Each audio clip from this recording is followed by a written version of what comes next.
From supporting the Nazis to castrating innocent children, here are 9 dirty secrets the Catholic Church does not want you to know.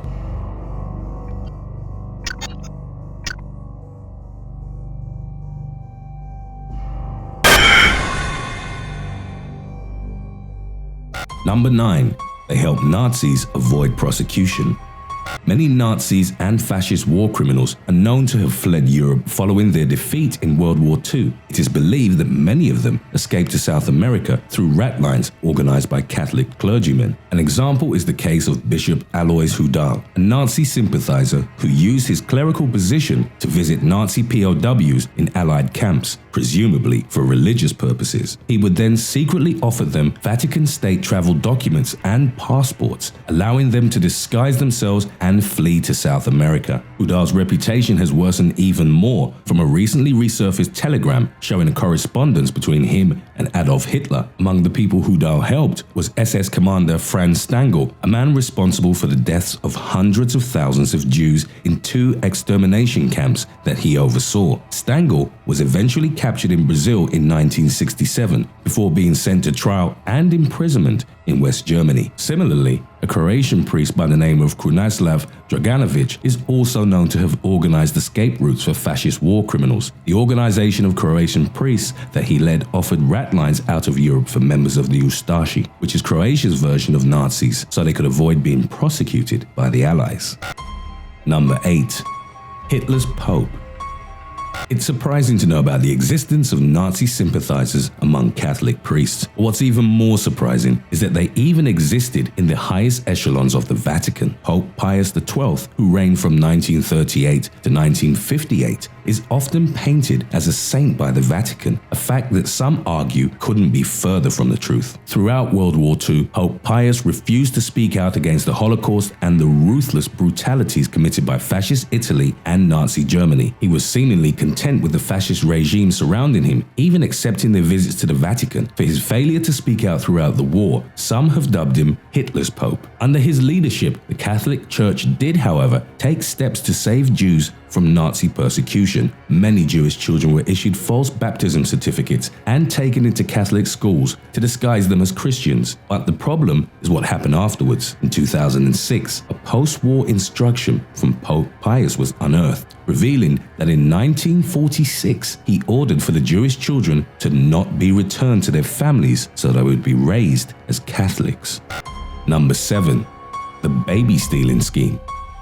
Fascist Catholic relationships were not only limited within Germany and Italy, but also extended to Spain. After fascist dictator Francisco Franco managed to overthrow Spain's elected government in the late 1930s, he developed a close relationship with the country's Catholic Church. Seeking to purify Spain from leftist ideals, Franco had Catholic-run hospitals steal babies from undesirable parents. This was to ensure that future generations would not grow up opposing him. In a lot of cases, nurses would secretly swap newborn babies with dead babies preserved in ice in order to fool the parents into thinking that the babies had suddenly died. The stolen babies would then be sold for adoption to approved families. It is estimated that as many as 300,000 babies had been stolen over the course of 5 decades. Surprisingly, Spain's Catholic Church continued the practice until 1987, well over a decade after dictator Franco's death. About 15% of all adoptions in Spain during Franco's rule are believed to have been a result of the large kidnapping scheme. Number 6. Scandals of the Vatican Bank. The Vatican has a long history of corruption when it comes to financing. Catholic congregations and donors from around the world are generous enough to pour money into the church, thinking it would all go to a good cause. But the truth is, a lot of the money goes to shady activities. The Vatican Bank has been involved in money laundering for decades. In 2013, 2 former top executives at the Vatican Bank were charged for breaking Italian laws in a large money laundering scheme. Italian authorities claimed that the bank harbored money money from corrupt officials, companies, as well as the mafia. The Vatican has long established ties with the Italian mafia, reportedly even accepting 1 billion lira in 1990 to have Italian mobster Enrico Di Pedis buried in a basilica next to popes and cardinals. During the Second World War, the Vatican Bank is believed to have collaborated with Nazis and other fascist groups to harbor and smuggle looted money and gold. A class action lawsuit against the Vatican Bank has been brought up by Holocaust survivors and their relatives. The suit was eventually dismissed, but not without damaging the bank's reputation even further. Number 5. Vatican Leaks Scandal.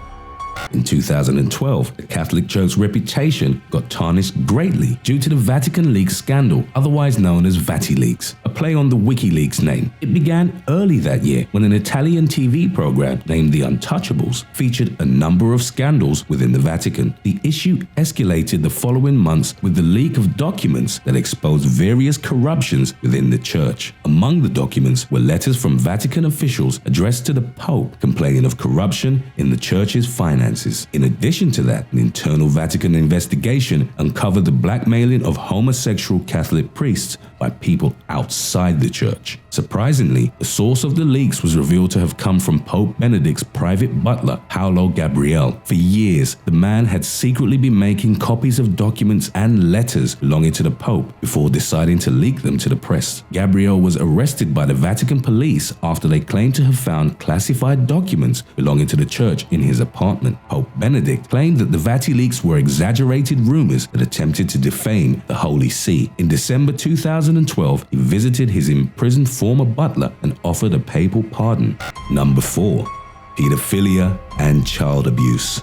Sexual abuse, particularly towards children, has long been a problem within the Catholic Church. However, it was not until the 1980s when the accusations truly came to light and received worldwide publicity. A lot of the cases involved pedophile priests who'd been sexually abusing children for decades, with the victims making the accusations years after the abuse occurred. Many cases have also been brought against Catholic higher-ups who have been deliberately covering up sexual abuse cases by denying accusations by victims and moving pedophile priests away to parishes in smaller districts where the abuse would sometimes still continue. The fact that the problem took decades to come to light shows how much the entire Catholic institution has been systematically covering up these cases all over the world in order to preserve their image. In February 2014, a report from UN's Geneva-based Committee on the Rights of the Child stated that the Holy See has consistently placed the preservation of the reputation of the Church and the protection of the perpetrators above children's best interests. Until quite recently, no pedophilic priest has ever been excommunicated by the Catholic Church. Father Jose Mercado of Argentina was the first, having been laicized and excommunicated by Pope Francis in November 2014. Number 3. Forced castration.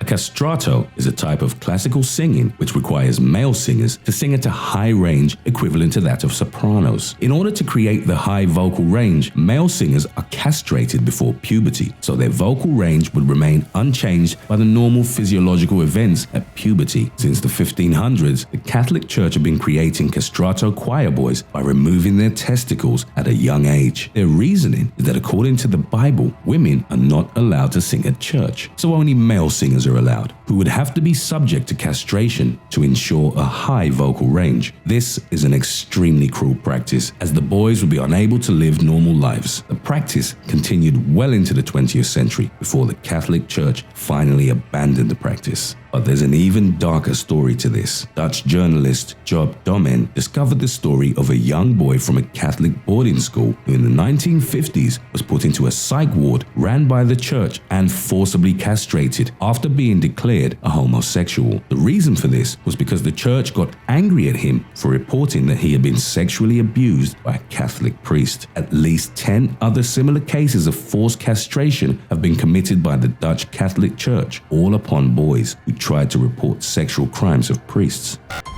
Number 2. Supporting the ivory trade.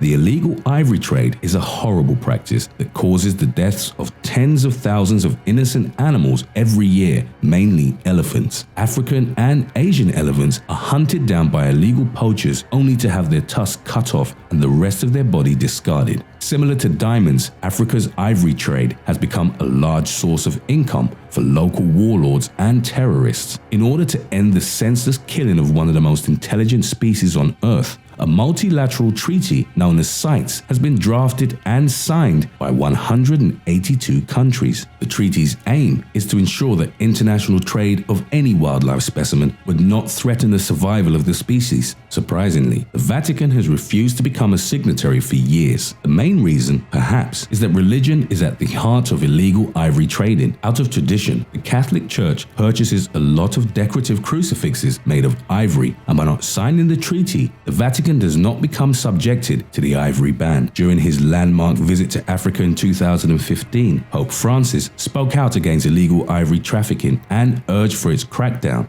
but the CITES treaty still remains unsigned. Such an action would without doubt make a difference by yielding a large response from Catholics worldwide.